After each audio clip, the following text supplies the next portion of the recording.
નમસ્કાર વિદ્યાર્થી મિત્રો, ધોરણ 10 માં સામાજિક વિજ્ઞાન વિષયમાં વિશ્વ પાઠ ભારતની સામાજિક સમસ્યાઓ અને પડકારો લેક્ચર નંબર 8 માં આપ સૌ વિદ્યાર્થીઓનું હાર્દિક સ્વાગત છે। વિદ્યાર્થી મિત્રો, આગળના લેક્ચરમાં આપણે આતંકવાદ એક વૈશ્વિક સમસ્યા વિશે આપણે અભ્યાસ કરી ગયા હતા। આજે આપણે લેક્ચર નંબર 8 માં ભારતમાં બળવાખોરી અને આતંકવાદ વિશે અભ્યાસ કરીશું।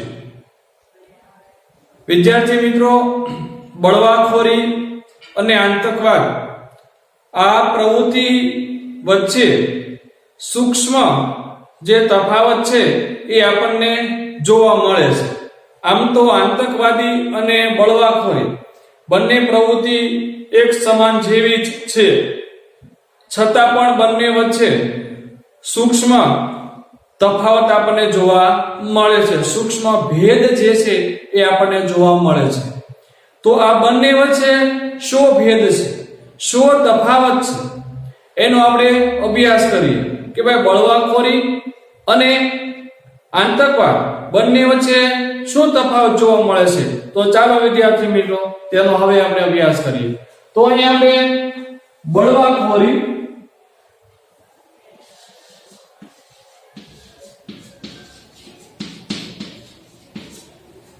અને આ બાજુ આપણે લખશું આતંકવાદ।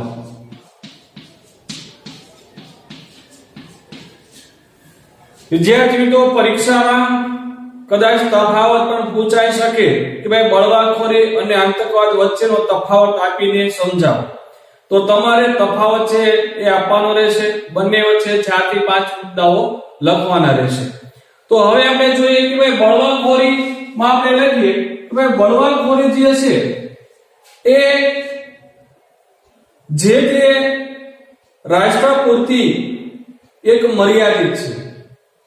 તો આપણે કહી શકાય કે બળવાખોરી જે તે રાષ્ટ્રની સમસ્યા છે એમ કહી શકાય કે ભાઈ બળવાખોરી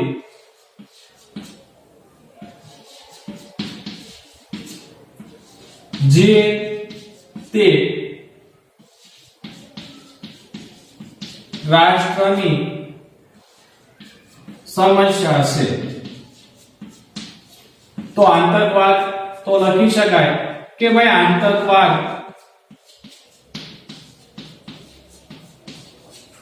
કેવી સમસ્યા છે, વૈશ્વિક સમસ્યા છે।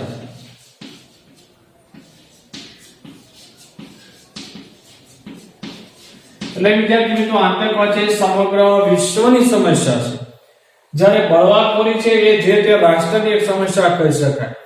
બળવાખોરી છે એ અમુક દેશમાં હોય તો બીજા દેશમાં ન પણ હોય। આતંકવાદ છે એ ભારત દેશની અંદર આતંકવાદ જે છે એ થયો હોય તો બીજા દેશોમાં પણ થવાની શક્યતા હોઈ શકે અથવા બીજા દેશોમાં પણ થાય, પણ બળવાખોરી છે એ માત્ર ને માત્ર જે તે એક રાષ્ટ્રની સમસ્યા છે, જ્યારે આતંકવાદ છે એક વૈશ્વિક સમસ્યા છે।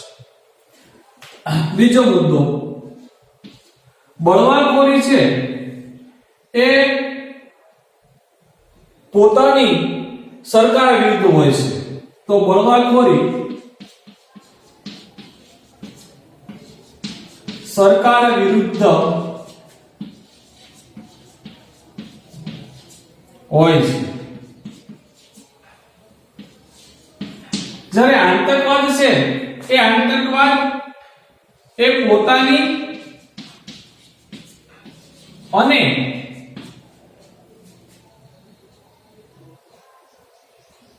અન્ય દેશો વિરુદ્ધ હોય છે। તો બળવાખોરી છે એ સરકાર પોતાના દેશની જે સરકાર હોય એના વિરુદ્ધ હોય છે, જ્યારે આતંકવાદ છે પોતાની વિરુદ્ધ હોઈ શકે પણ અન્ય જે દેશો છે અન્ય દેશોની વિરુદ્ધ પણ હોઈ શકે છે। બરાબર। ત્રીજો મુદ્દો જોઈએ કે ભાઈ બળવાખોરી છે એ બળવાખોરીમાં સ્થાનિક લોકોનો સહકાર હોઈ શકે છે। તો બળવાખોરીમાં સ્થાનિક જે લોકો છે એ સ્થાનિક લોકોનો સહકાર મળી શકે છે.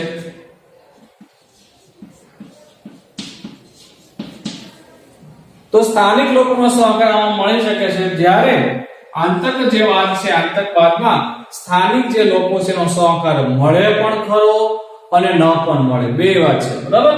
તો અહીં આપણે લખશું કે ભાઈ સ્થાનિક લોકોનો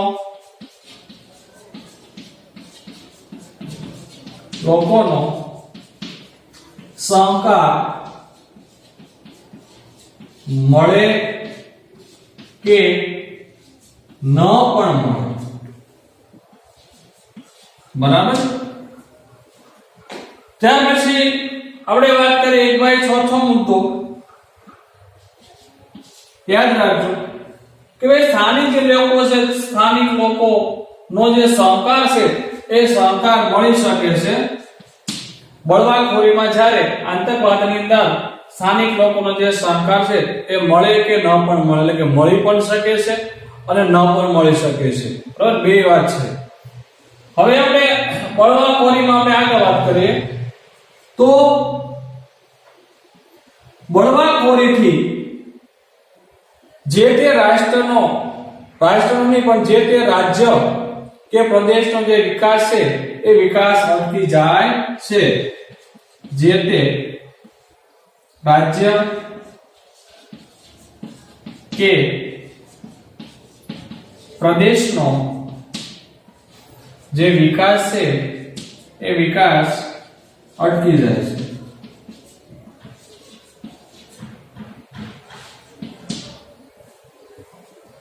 અહીંયા જે તે રાષ્ટ્રનો વિકાસ આતંકવાદને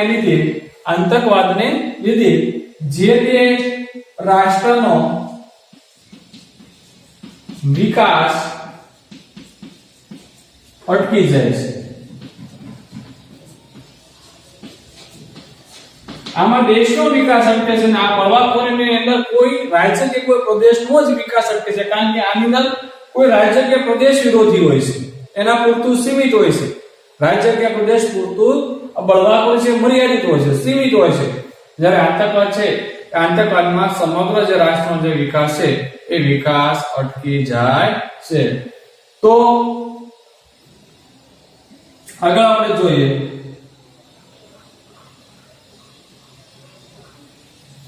હવે બીજો મુદ્દોમાં એવી વાત કરી છે કે પોતાની સરકાર વિરુદ્ધ હોય છે, અને અહીંયા છે તો પોતાની વિરુદ્ધ હોઈ શકે, પોતાની અને અન્ય દેશ વિરોધી પણ હોઈ શકે છે. તો એમ કહી શકે કે બળવાખોરી છે એ બળવાખોરી પ્રાદેશિક ફલક પર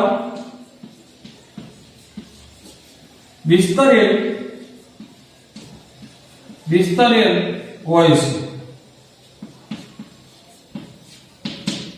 જ્યારે આતંકવાદ છે, આતંકવાદ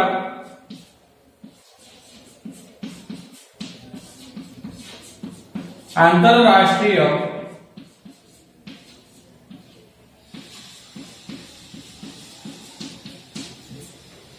ફલક ધરાવે છે. બરાબર છે? તો અહીંયા 5 મુદ્દા આપણે લખ્યા છે બંને વચ્ચે, બળવાખોરી અને આતંકવાદ. ફરી વખત આપણે રિવિઝન કરી લઈએ કે ભાઈ બળવાખોરી અને આતંકવાદ બંને વચ્ચે સૂક્ષ્મ ભેદ જોવા મળે છે, બંને પ્રવૃત્તિ વચ્ચે. તો એનો સૂક્ષ્મ ભેદ કયો છે? તો કે ભાઈ બળવાખોરી છે જે તે રાષ્ટ્રની સમસ્યા છે, એની સામે આતંકવાદની આપણે વાત કરીએ તો આતંકવાદ છે વૈશ્વિક સમસ્યા છે, સમગ્ર વિશ્વની સમસ્યા છે. બરાબર?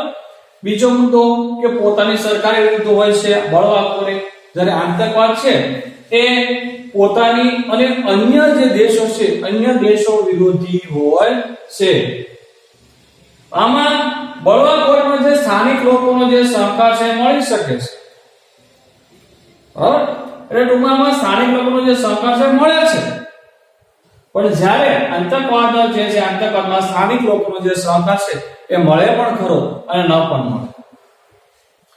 બળવાખોરીમાં આગળ જોઈએ તો ભાઈ જે તે રાજ્ય કે પ્રદેશનો વિકાસ અટકી જાય છે. બળવાખોરીને કારણે જે તે રાજ્યનો જે તે પ્રદેશનો જે વિકાસ છે વિકાસ થતો નથી, એ અટકી જાય છે. એટલે કે કોઈ રાજ્ય કે પ્રદેશ પૂરતી બળવાખોરી મર્યાદિત હોય છે, સીમિત હોય છે, એટલે એનો વિકાસ અટકી જાય છે. આમાં આ તો જે છે એ રાષ્ટ્રનો વિકાસ અટકી જાય છે. શા માટે? કારણ કે આ તો રાષ્ટ્ર વિરોધી હોય છે, આંતરરાષ્ટ્રીય હોય છે, આતંકવાદ. એટલે કે ટૂંકમાં આમાં જે છે એ કોઈ પ્રદેશનો કે કોઈ રાજ્યનો વિકાસ અટકતો નથી, પરંતુ સમગ્ર જે દેશનો જે વિકાસ છે, સમગ્ર રાષ્ટ્રનો જે વિકાસ છે એ વિકાસ આમાં આતંકવાદને કારણે અટકી જાય છે. બળવાખોરી છે પ્રાદેશિક ફલક પર વિસ્તરેલ હોય છે, જ્યારે આતંકવાદ છે બરોબર, એ આતંકવાદ આંતરરાષ્ટ્રીય ફલક પર વિસ્તરેલ હોય છે એમ આપણે કહી શકાય. આ વાત કરીએ આપણે બળવાખોરી અને આતંકવાદ વચ્ચેનો સૂક્ષ્મ ભેદ. હવે આપણે જોઈએ કે ભાઈ બળવાખોરીની આપણે જ વાત કરી, આમાં આપણે થોડુંક આગળ વધીએ બળવાખોરી અને આતંકવાદમાં. તો બળવાખોરી જે છે એ આમ જોઈએ તો સ્થાનિક અસંતોષને કારણે ઉદ્ભવે છે. સ્થાનિક લોકોમાં કોઈ કારણસર અસંતોષ થાય, બરાબર, અને અસંતોષને કારણે આ બળવાખોરી છે એ થાય છે. ઉદાહરણ તરીકે અમુક લોકોને જે લાભ છે, સરકારી જે લાભ છે, એ સરકારી લાભ મળવા જોઈએ અને એને એવા લાભો ન મળે, બીજાને મળતા હોય એને ન મળતા હોય, ત્યારે વિદ્યાર્થી મિત્રો આવા લોકો જે છે એ બળવાખોરી કરે છે. સરકારી જે કઈ મિલકત હોય એને નુકસાન પહોંચાડે છે. જેમ કે રેલવેના જે છે પાટા ઉખેડી નાખવા, બરાબર, સરકારી જે બસ હોય તો તેમને સળગાવી દેવી. ટૂંકમાં જે કઈ સરકારી જે કઈ વસ્તુઓ હોય, જે કઈ સંપત્તિઓ હોય એને નુકસાન પહોંચાડે છે. જ્યારે આતંકવાદને છે એ એમની સાથે કોઈ સંબંધ હોતો નથી. એટલે એવું ન હોય કે ભાઈ એને આ અસંતોષ થયો એને કારણે એને આતંકવાદ કર્યો એમ, પણ એને કાંઈ કોઈ સંબંધ હોતો નથી, બરાબર. બળવાખોરીમાં શું છે ભાઈ? તો બળવાખોરીમાં સ્થાનિક જે લોકો હોય એને અસંતોષ થયો અને બળવાખોરી કરે છે, પણ જ્યારે આતંકવાદને આવો કોઈ પણ પ્રકારના સંબંધ હોતો નથી. આજે આપણો ભારત દેશ છે એ આંતરિક બળવાખોરી અને આતંકવાદનો જે સામનો છે એ સામનો કરી રહ્યું છે એમ કહી શકાય. હવે આપણે આગળનો જે મુદ્દો છે એ નક્સલવાદીઓનો. તો હવે આપણે નક્સલવાદીનો મુદ્દો છે એ આપણે ભણીએ, એનો આપણે અભ્યાસ કરીએ. નક્સલવાદી આંદોલન માઓ તત્સે તુંગના નેતૃત્વ નીચે ચીનની ક્રાંતિથી પ્રેરણા લઈ નક્સલવાદી આંદોલન ભારતમાં સૌપ્રથમ ઈસવીસન 1967માં પશ્ચિમ બંગાળમાં શરૂ થયો. તો વિદ્યાર્થી મિત્રો, નક્સલવાદ છે એ સૌપ્રથમ ક્યાં શરૂ થયો, કોના નેતૃત્વ નીચે શરૂ થયો? તો માઓ તત્સે તુંગ, બરાબર, જે ચીનનો એક નેતા, એક પ્રતિનિધિ. તો માઓ તત્સે તુંગ આ ચીનના એક નેતા પણ કહી શકાય. તો એના નેતૃત્વ નીચે, એના નેજા હેઠળ ચીનની ક્રાંતિથી પ્રેરણા, ચીનમાં જે ક્રાંતિ થઈ હતી, ચીનની અંદર એક ક્રાંતિ થઈ હતી, એ ક્રાંતિમાંથી પ્રેરણા લઈ અને નક્સલવાદી આંદોલન છે ભારતમાં સૌપ્રથમ ઈસવીસન 1967માં પશ્ચિમ બંગાળ જે રાજ્ય છે એ પશ્ચિમ બંગાળ રાજ્યમાં શરૂ થયું. તો વિદ્યાર્થી મિત્રો, ફરી વખત માઓ તત્સે તુંગના નેતૃત્વ નીચે ચીનની ક્રાંતિથી પ્રેરણા લઈને નક્સલવાદી આંદોલન ભારતમાં સૌપ્રથમ ઈસવીસન 1967માં પશ્ચિમ બંગાળમાં શરૂ થયું.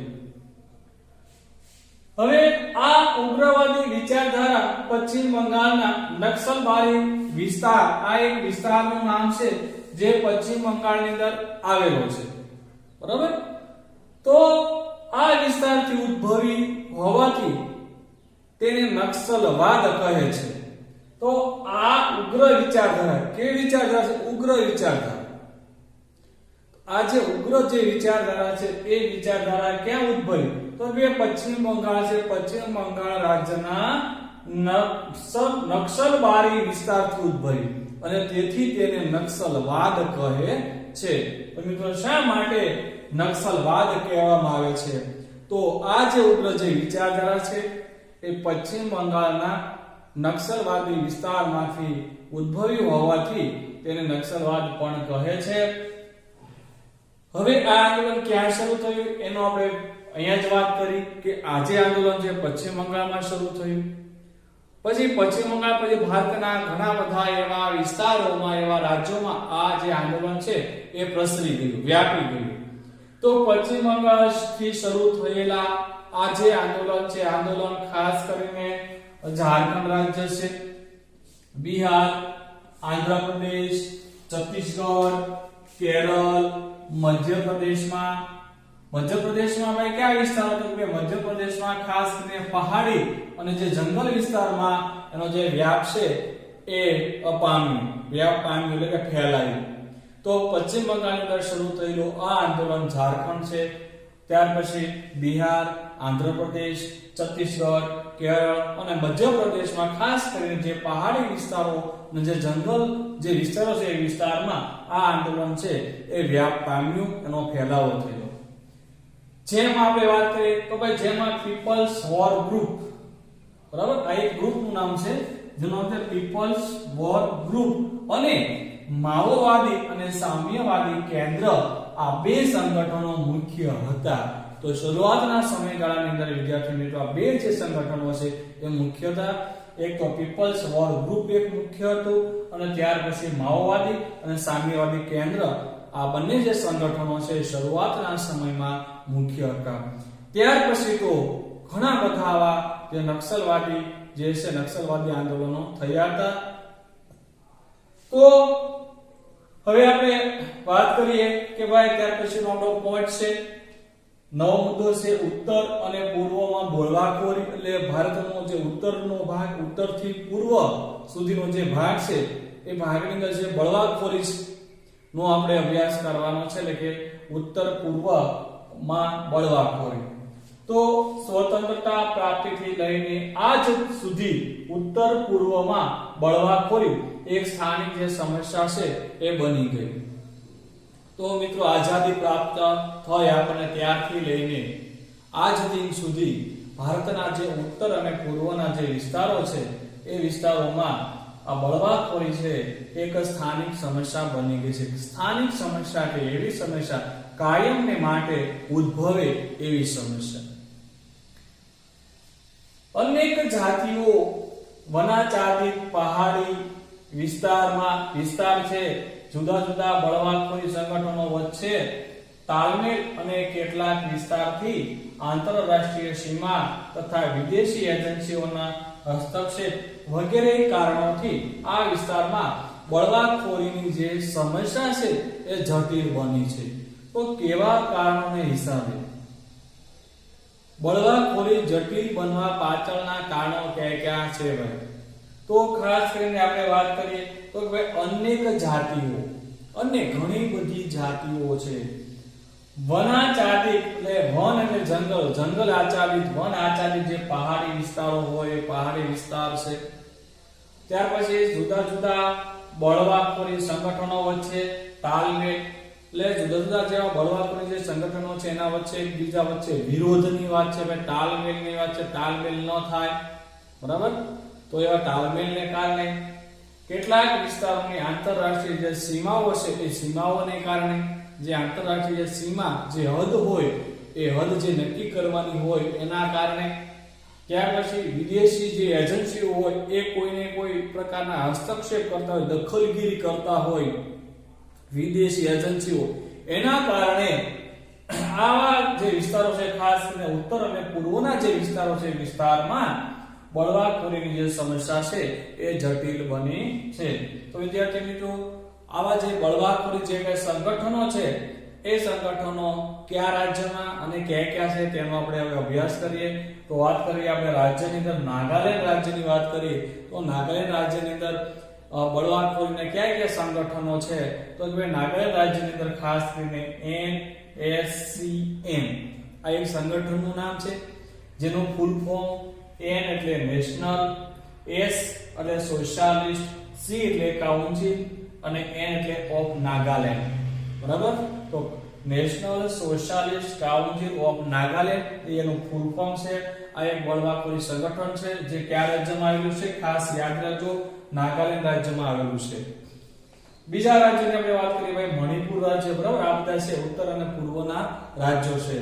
તો મણિપુર રાજ્યની આપણે વાત કરીએ તો તેમાં KNF આ એક બળવાખોરીનું સંગઠન છે. એનું આપણે આખું નામ KNF એનું ફૂલ ફોર્મ ની વાત કરીએ તો કુકી નેશનલ ફ્રન્ટ.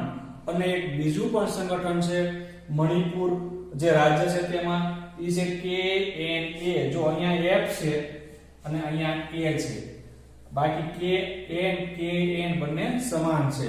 તો K એટલે કુકી, N એટલે નેશનલ, અહીંયા A હોવાથી આર્મી પાછળ આવશે, કુકી નેશનલ આર્મી. અહીંયા F છે, F એટલે ફ્રન્ટ આવશે. બરાબર? આ બંને વચ્ચે થોડો તફાવત છે. આ બે બળવાખોરીના એક સંગઠનો છે. ફરી વખત મણિપુરીની અંદર જે છે એવા બળવાખોરીના બે સંગઠનો છે. KNF, K એટલે કુકી, N એટલે નેશનલ, F એટલે ફ્રન્ટ. બીજું KNA, K એટલે કુકી, N એટલે નેશનલ અને A એટલે આર્મી. ત્યાર પછીનું રાજ્ય એટલે કે ત્રિપુરાની આપણે વાત કરીએ તો ત્રિપુરાની અંદર પણ બળવાખોરીના એવા ત્રણ સંગઠનો આવેલા છે, જેમ કે NLFT એટલે કે ફૂલ ફોર્મ એનું છે national liberation front of Tripura. બીજું એક બળવાખોરી સંગઠનની વાત કરીએ ATTOF એટલે એનું full form all Tripura tigers force. અને ત્રીજું સંગઠન છે TUJS. T એટલે ત્રિપુરા થશે, U એટલે ઉપજાતિ, J એટલે ઝુપા, S એટલે સમિતિ. એટલે કે ત્રિપુરા ઉપજાતિ ઝુપા સમિતિ. ત્યાર પછી હજી પણ એક રાજ્ય છે ભાઈ અસમ રાજ્ય છે. અસમ રાજ્યની અંદર પણ આવા બળવાખોરીના એવા ચાર સંગઠનો છે. એનું એક સંગઠન પણ ઉલ્ફા છે. બરાબર? જેને આપણે પરિચય મેળવીએ. ત્યાર પછીનું ચોથું રાજ્ય એટલે કે અસમ રાજ્ય. અસમ રાજ્યની અંદર કયા બળવાખોરી સંગઠનો આવેલા છે? તો કે ભાઈ એક તો ઉલ્ફા, જેમને આખું નામ આપે U એટલે યુનાઇટેડ, L એટલે લિબરેશન અને F એટલે ફ્રન્ટ ઓફ અસમ. બરાબર? આખું એનું ફૂલ ફોર્મ થાય United liberation front of Assam. ત્યાર પછીનું બીજું સંગઠન અસમમાં આવેલું છે, જેમને નામ છે ટૂંકમાં આપણે કહેવું હોય તો UMF. U એટલે યુનાઇટેડ, M એટલે માઇનોરિટી અને F એટલે ફ્રન્ટ. હવે ત્રીજું જે બળવાખોરીનું સંગઠન આવેલું છે એનું ટૂંકમાં નામ છે NDFB. N એટલે નેશનલ, D એટલે ડેમોક્રેટિક અને F એટલે ફ્રન્ટ ઓફ, B એટલે બોડોલેન્ડ. છેલ્લું ચોથું સંગઠન BLTF. B એટલે બોડોલેન્ડ, L એટલે લિબરેશન, T એટલે ટાઈગર, F એટલે ફોર્સ. તો આવા અસમ રાજ્યની અંદર પણ આવા બળવાખોરી માટેના સંગઠનો છે એ આવેલા છે. હવે આગળ આપણે વાત કરીએ તો કે ભાઈ આ બળવાખોરી જે સંગઠનો હોય એ સંગઠનો વચ્ચે અલગ રાજ્યની માંગણી, આ સંગઠનો અલગ રાજ્યની માંગણી કરતા હોય છે કે અમને અલગ રાજ્ય આપો એમ. તો અલગ રાજ્યની જે માંગણી છે ત્યાર પછી પોતાના રાજકીય જે આર્થિક હિતો સ્થાપિત કરવા, ત્યાર પછી ગેરકાયદેસર વસવાટ વગેરે પ્રશ્નોથી સંઘર્ષ થાય છે. તો આ જે સંગઠનો વચ્ચે આવા પ્રશ્નોને કારણે તેમની વચ્ચે જે છે એ સંગઠન થતા હોય છે. કેવા પ્રશ્નો? કે ભાઈ આ જે સંગઠનો છે તેમના વચ્ચે કેવા પ્રશ્નોનો ઉદ્ભવ થાય અને જેને કારણે આ બળવાખોરી થતી હોય છે. તો ખાસ કરીને સંગઠનો વચ્ચે રાજ્યની અલગ માંગણી, દરેકને અલગ રાજ્યની માંગણી કરવા માટે બળવાખોરી કરતા હોય. હવે પોતાના રાજકીય જે આર્થિક હિતો છે એ હિતો સ્થાપિત કરવા માટે, ગેરકાયદેસર વસવાટ માટે, બરોબર, વસવાટ કરવા વગેરે જેવા જે પ્રશ્નો છે, પ્રશ્નોને કારણે આ સંગઠનો વચ્ચે સતત ને સતત સંઘર્ષ થાય છે અને તેના કારણે વિદ્યાર્થી મિત્રો આર્થિક, સામાજિક, વહીવટી અને રાજકીય જે વ્યવસ્થા છે, વ્યવસ્થાને હાનિ પહોંચે છે. તો આ સંગઠનો વચ્ચે જે છે એ સંઘર્ષ થતો હોય એના કારણે જે કે આર્થિક, સામાજિક, વહીવટી અને રાજકીય વ્યવસ્થાને નુકસાન પહોંચે છે. બરાબર. તો આપણે વાત કરી છેલ્લે બળવાખોરી સંગઠનોની અને કયા રાજ્યમાં આ સંગઠનો આવેલા છે. ફરી વખત આપણે જ્યારે આગળના તાસમાં લેક્ચરમાં મળશું ત્યારે કાશ્મીરમાં જે આતંકવાદ જે થયો, બરાબર, અને થાય પણ છે, એટલે કે કાશ્મીરમાં આતંકવાદ વિશેનો વિગતે આપણે અભ્યાસ કરીશું. તો આ તાસ અહીંયા પૂરો કરીશું. અસ્તુ. જય હિન્દ, જય ભારત.